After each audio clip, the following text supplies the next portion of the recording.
True story.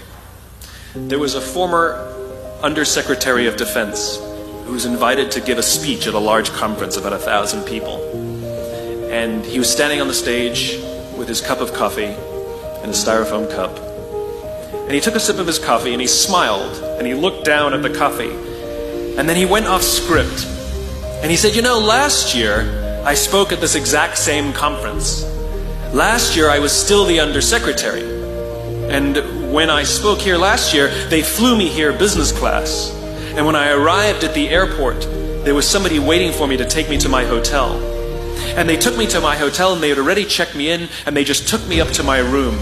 And the next morning I came downstairs and there was someone waiting in the lobby to greet me, and they drove me to this here same venue and handed me a cup of coffee in a beautiful ceramic cup. He says, I'm no longer the Undersecretary. I flew here coach.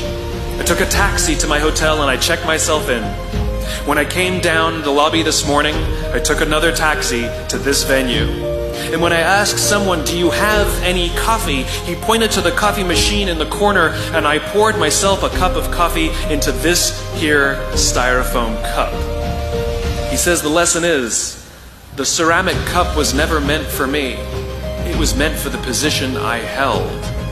I deserve a styrofoam cup. Remember this. As you gain fame, as you gain fortune, as you gain position and seniority, people will treat you better.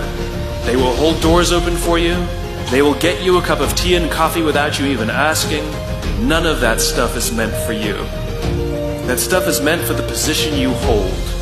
It is meant for the level that you have achieved of leader or success or whatever you want to call it.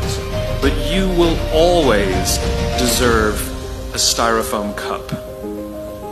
Remember that lesson of humility and gratitude. You can accept all the free stuff. You can accept all the perks.